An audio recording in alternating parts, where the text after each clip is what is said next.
After a year that Panasonic themselves will admit was difficult, we're here in Frankfurt for their European Convention to take a look at their new TV lineup for 2015.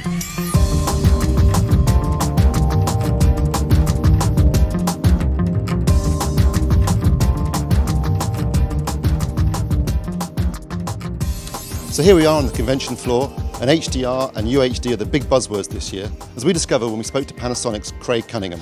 Well, I mean, the most exciting thing to talk about obviously is 4K. We kind of dabbled in the market last year. You know, it's a market of over 300,000 units going into over 1 million units in 2015. So you'll see from our lineup in 2015 that we've really brought that right down the range. So that's very exciting for us. The first Panasonic Curve TVs are going to launch in 2015 as well. So again, that's something very new for us. Very excited about that. And in terms of picture quality, I mean, we're all talking about HDR and our Studio Master 4K processor. So lots of different things for us to talk about this year. And this year you're going to be using exclusively VA panels in the UK. What was the reason behind this decision? Yeah, it's something I've been really passionate about for a long time, and I know your readers have as well. So this was a decision for the UK. We just felt like the picture quality that we wanted to achieve in the UK would be best served by having a full range of VA panels. And it's really down to guys like yourselves and your readers who give us lots of comments and feedback, good and bad, helps us develop the range that we have today. So so obviously thanks for all that feedback and keep it coming. Okay, so let's start at the top of the range and CX800. What's in that TV?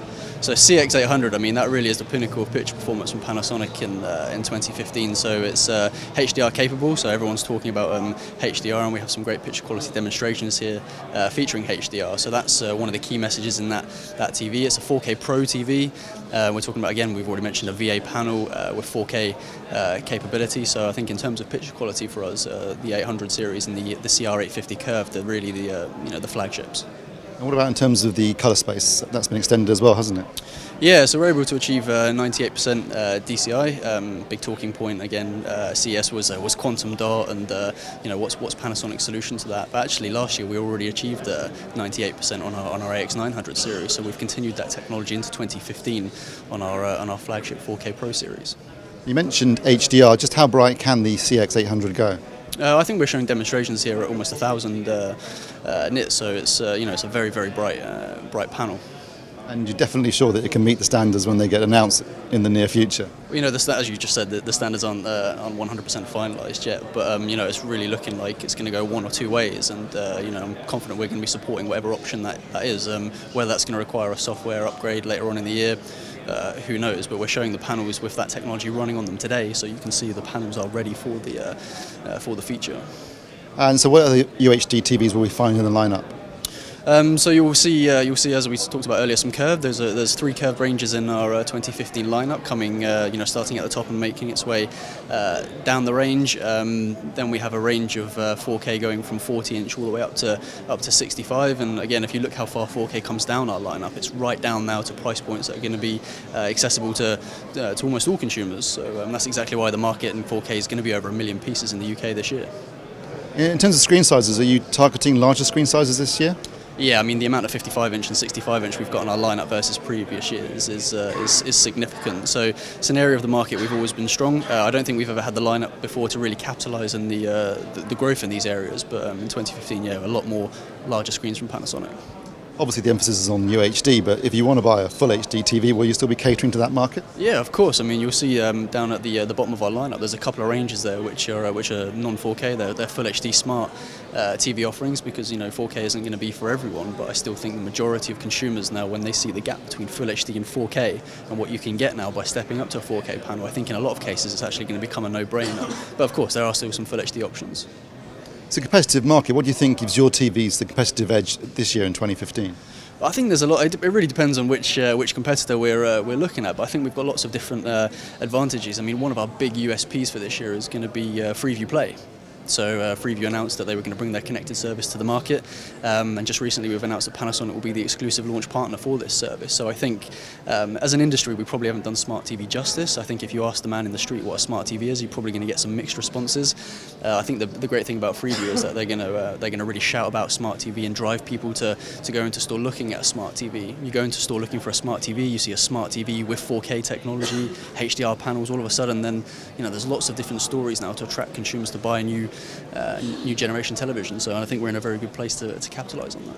I'm sure there'll be a lot of interest in the CX800. Obviously, the question is going to be, when's it going to be in the shops, and can you give an indication on pricing? Yeah, so we'll start to ship the CX800 kind of springtime, back end of spring. And in terms of price points, I mean, we have some ballpark figures. If you take a 65 CX800, you'll be getting one of those for under £3,500. So I think for a HDR panel with that kind of spec, you know, it seems to be on the money. That's great. That's good news. Thanks very much, Craig.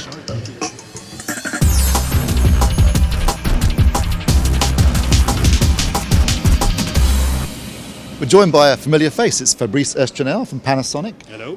Fabrice, we haven't seen you for a couple of years now. Yeah. What have you been doing? I've been hiding in Germany. So now I moved to the European head office, based in Germany then. And so now I'm in charge of TV for Europe. So still here. Okay, and today you were demonstrating Firefox OS, which is new obviously this year for your TV range, or your higher spec TV range. Yes. Perhaps you can talk a little bit about what kind of advantages this new operating system offers. Well, it's the main advantage is HTML based. So basically, we have a lot more functionalities, and it's much easier to write apps, and it's open to. It's an open system. So basically, with an open system, we can have a lot of third parties writing apps. It's the same system as the internet, basically HTML5.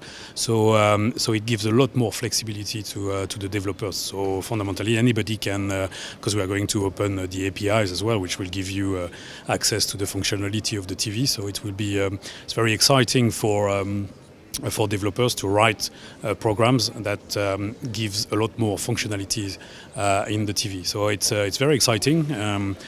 So we are things in the pipeline. So that's quite promising.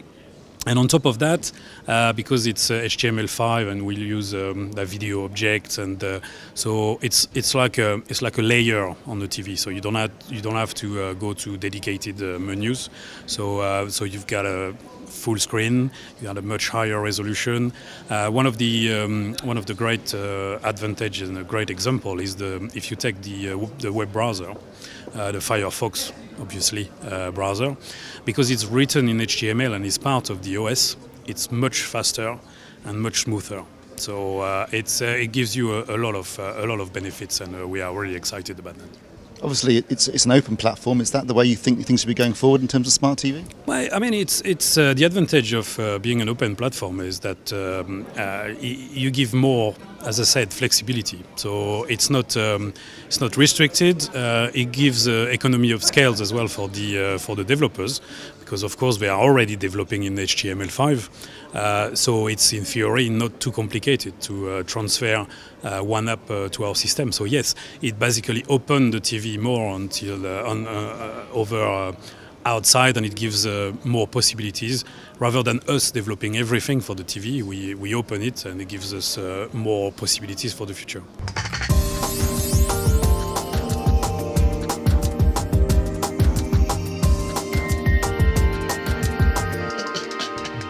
If it's 4K content you want, you can also record your own, of course, using a variety of 4K cameras that Panasonic produce. For example, they have their version of the 4K GoPro here, which you can wear and record with. There are consumer 4K cameras here, which record onto SD card. We have the prosumer camera here, which again records 4K content. And of course, the trusty GH4, which is what we're actually recording this on at the moment. Over here is their 4K THX certified TV. And we took the opportunity to talk to Matt Severade from THX about their views on UHD and HDR. There's obviously some talk now about HDR. There are several different standards that are being discussed, and THX is very much a part of those conversations on the content production side with all of our studio partners. And we work with all the major Hollywood studios, all have THX certified facilities. We meet with the technical teams for all of those studios, and we discuss content production, because it is that information that helps us define what we expect from a consumer television. So heading into late 2015, when you first begin seeing THX certified HDR televisions, you can be rest assured that that program and the performance of those products are based on real technical standards that weren't just invented out of nowhere. They're based on what's happening in the production studio. And we as a brand actually don't care what technology a company uses to achieve that performance. We just care that it looks the way it's supposed to look. THS has always been involved with retaining the creator's intention with content. Definitely. How do you think you can achieve that this year and going forward with new standards for television? Well, we just keep talking to the creators, right? The THX mission is a truthful delivery of the artist's intent. You know, truthful is a very peculiar word because we're not talking about accurate, we're not talking about full impact or grand, we're talking about honesty now. And in order to understand what the intent is, you have to communicate directly with those filmmakers. You have to be involved in the content production process. And we translate that. We help companies like Panasonic translate that content to consumers. There's a lot of new words being bandied around now, UHD, wider color spaces, HDR. How can THX help to educate the consumer? Well, I think companies like yourselves play a big role in making certain that consumers differentiate between what's marketing hype and what are features that actually make a difference. I think that's something this industry specifically struggles with quite often. We tend to jump on to new technologies and want to use them, use all the acronyms that come along with new technologies right off the bat. And HDR is a perfect example. We don't have a definitive standard yet. The industry is still in discussion as to what HDR should look like in the home, yet we see advertisements for HDR all over collateral for all the major TV brands. Along with THX and HDR, Panasonic were also showing an empty box demo of their proposed UHD Blu-ray player. Although, as at CES, there are no firm details yet or even a release date. We then spoke to UK Managing Director Andrew Denham about where he saw Panasonic's TV business going in 2015. Our TV business is going 4K in a big way, so we're already expanding the lineup substantially. We've included curved, so 3 lineups of curved, and we're really excited about where it's going at the top end as well. How do you see Panasonic's position within the TV market generally? Well, we were a bit late coming to market with 4K, if we're honest, but we've coming into Q3 and early stages of Q4 of our financial year, we're really driving market share increase, and I think consumers are responding really well to the new products. Obviously, last year was a bit of a transitionary phase for you. This year, it's it's a full LCD LED lineup. But in the UK, VA panels, does that show that Panasonic are listening to customer feedback? Yeah, absolutely, yes. Yeah, we are listening. We really value the feedback we get from customers, and we try and reflect it in the development of the product. So hopefully, we believe we've got a really strong lineup, really strong picture performance, great new OS, great new functionality with Freeview Play. So got it all to play for in 2015. Do you think Panasonic can do what they want to do with LED LCD, or do you think that OLED is the future? I think we're still finding the absolute optimization of LED, and we're continuously improving the technology behind the panel, the optimization and the core device drivers. Of course, OLED plays a part in the future, so let's wait and see what happens in that space. I think it's fair to say it's been a tough couple of years for a lot of Japanese manufacturers. Recently, Sony have talked about petitioning off their TV division separately from other parts of the business. How committed is Panasonic to TV going forward? Well, I think you can see from what's before you today, we're very serious, very committed, and really listening to customers and what they want. So we've actually expanded the lineup for 2015 and really looking to energise our position in the market. So yeah, we are totally committed to TV. So that's it for another year at the Panasonic European Convention. You can find more videos at avforums.com/videos. Don't forget, you can follow us on Twitter and like us on Facebook. Thanks for watching.